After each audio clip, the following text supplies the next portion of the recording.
Hola, mi nombre es Ricardo Esquivel Chacal.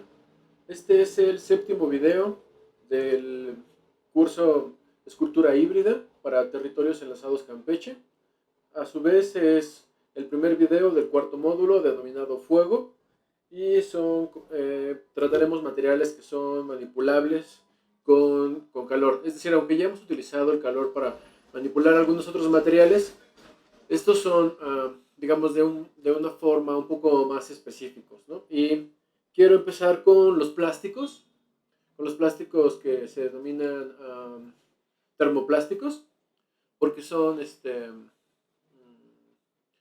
porque se pueden manipular con calor y porque además las técnicas que vamos a ocupar el día de hoy para poder manipularlo se parecen en gran medida a otras técnicas que ya hemos ocupado para manipular la parafina o los otros plásticos para hacer esculturas hinchables, ¿no? Entonces, bueno, pues primero habría que definir qué son los termoplásticos y su contraparte, que serían los termoestables. Es decir, los plásticos termoestables son aquellos plásticos que una vez que toman la forma que se les dio justo a partir del calor, después ya no se vuelven a ser líquidos, ¿no? Es decir, se les aplica calor, pero pues estos se queman o se desintegran, pero ya no se pueden volver no se pueden volver a reciclar, ¿no?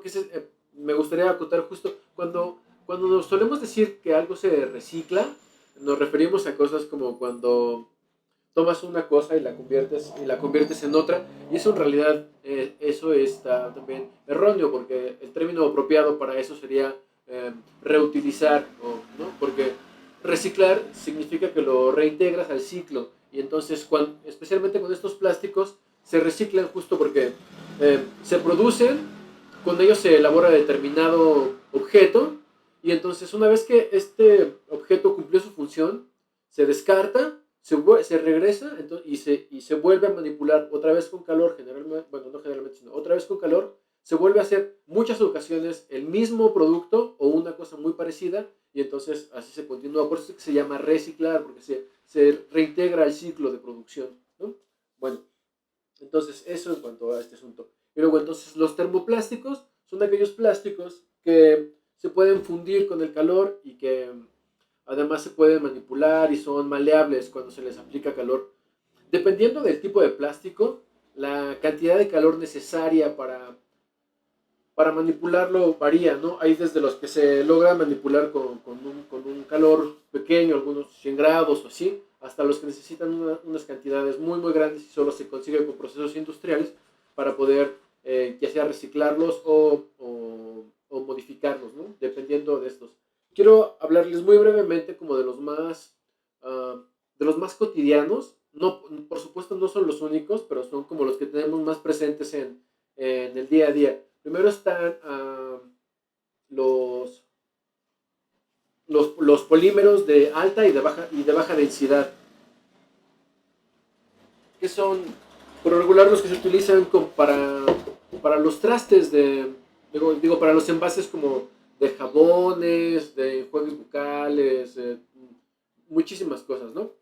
Y entonces, no estoy muy seguro de que logren verlo en la pantalla, pero aquí ustedes ven un número, bueno, hay un triángulo que es el símbolo de reciclaje.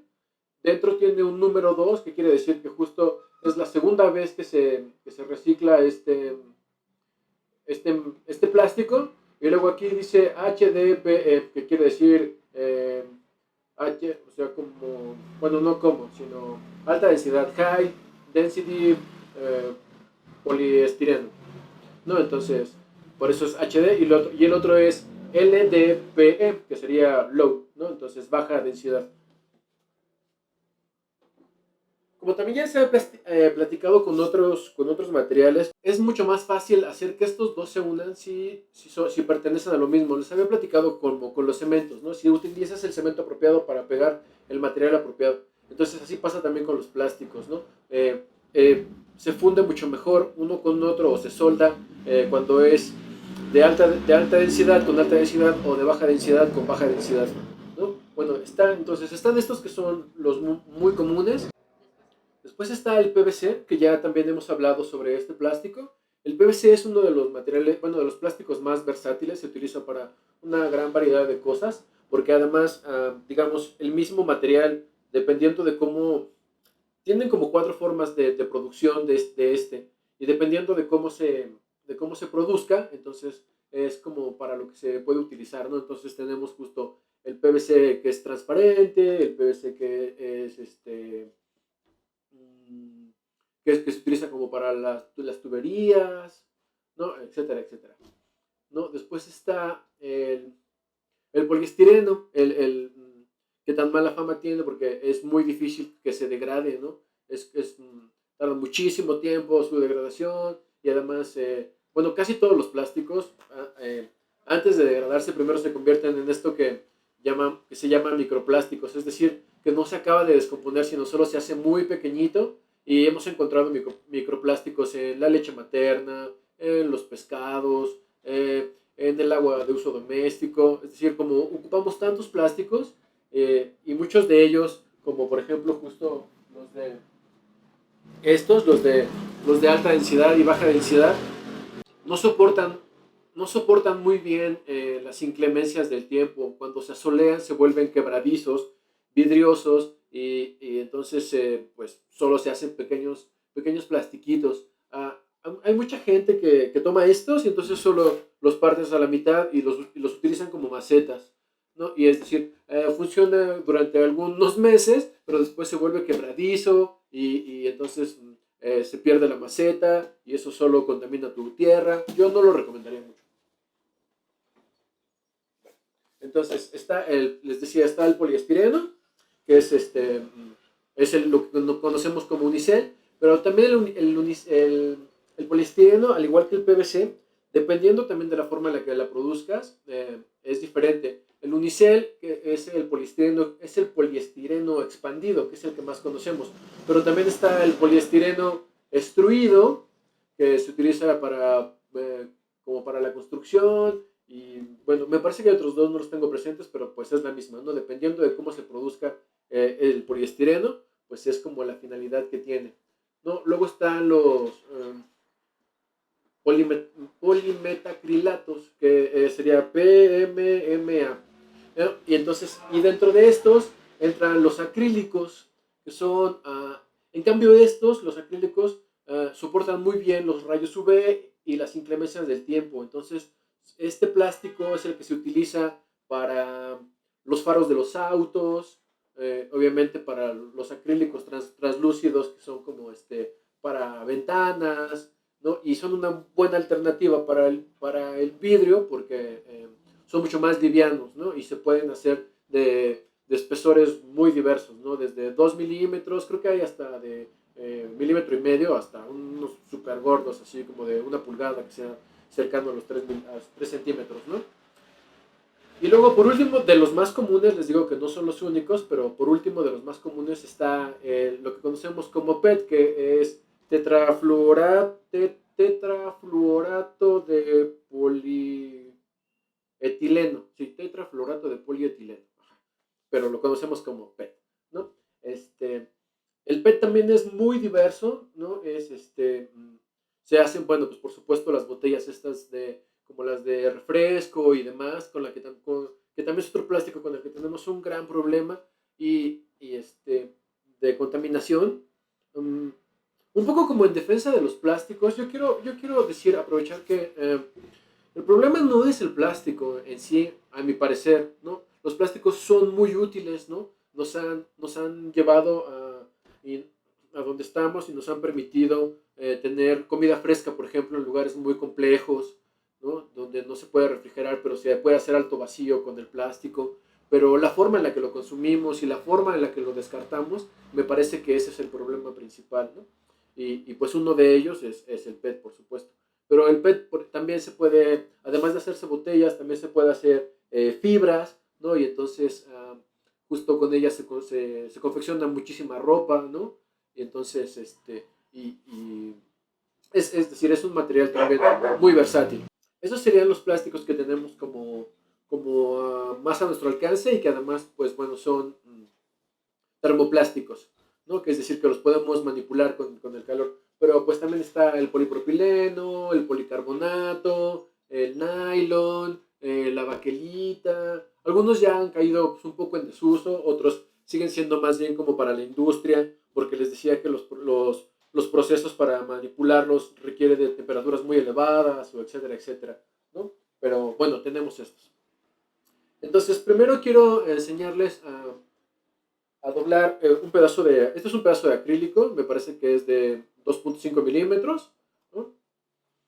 Y bueno, estos...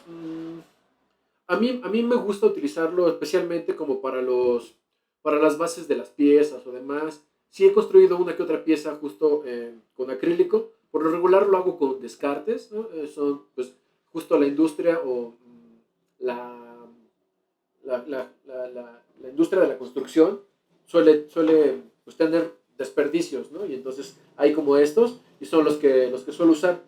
Para manipularlo, bueno, ya saben, está como la opción de como podríamos llamarla como de bajo costo, que es pues tener la parrilleta como la que les he mostrado en otras ocasiones, o una vela, ¿no? Pero para este caso yo tengo esta pistola, que es una pistola de calor industrial, ¿no?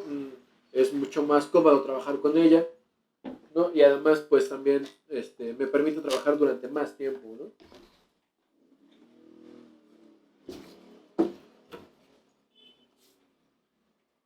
Una vez más, si van a trabajar con calor, ahorita como mientras yo lo caliento, todavía no emite gases, no me voy a poner la máscara, pero lo haré después.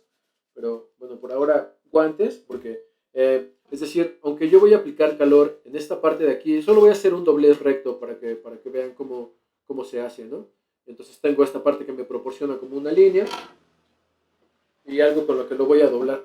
Entonces, pero aunque yo aplique calor, pues en esta parte, el calor tiende a difuminarse, es decir, aunque yo aplique el calor en esta parte, pues obviamente el calor continúa avanzando y si yo tengo mi mano aquí y no la tengo protegida, pues podría quemarme. Y además para poder, al momento de poder doblarla, bueno, de querer doblarla, si lo hago con mi mano desnuda, pues entonces también me podría quemar.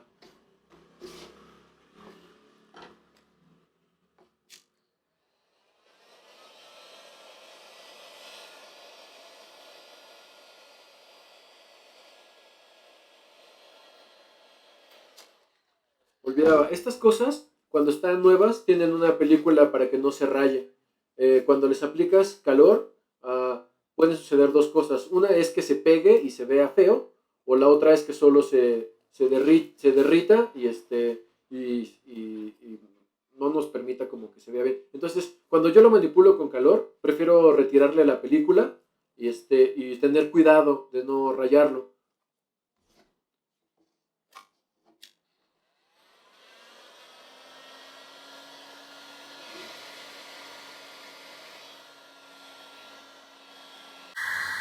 Voy a alzar un poco la voz por el ruido de la pistola. Cuando yo le estoy aplicando el calor, entonces de a poco se puede ver cómo el material eh, va tomando una curva, ¿no? Entonces eso a mí me permite también más o menos medir cuándo ya está flexible y lo puedo manipular. Yo creo que en la cámara de arriba pueden ver cómo se curva. Y no tengo que correr, tengo algunos momentos para poder doblarlo.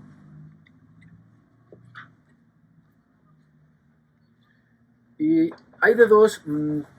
Yo prefiero esperar a que se enfríe solo y me gusta más cómo se mantiene el ángulo, porque como ya les he platicado también con otros materiales, bueno, los cambios abruptos de temperatura generan reacciones.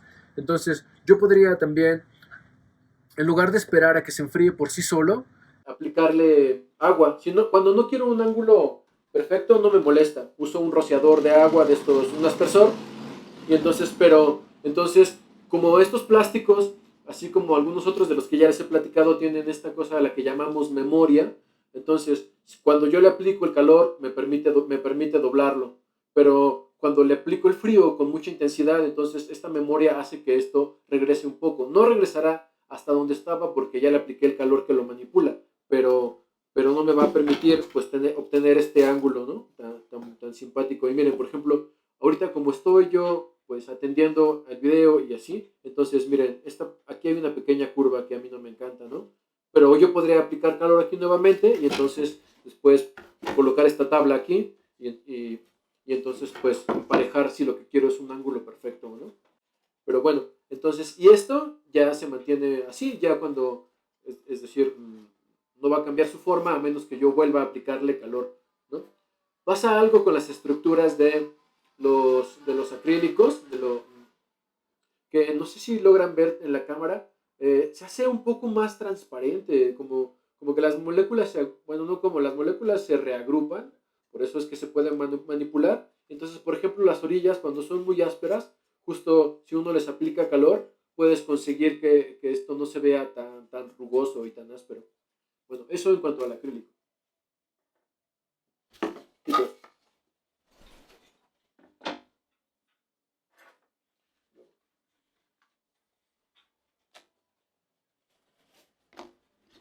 Voy a desconectar esta porque ya no la ocupo. También ya les he dicho, cuando trabajen con calor, si ya no ocupan la herramienta, lo mejor es desconectarla. Bueno, con calor y también con las herramientas eléctricas, ¿no? Sierras y demás. Siempre será más seguro desconectarla y ser prevenidos.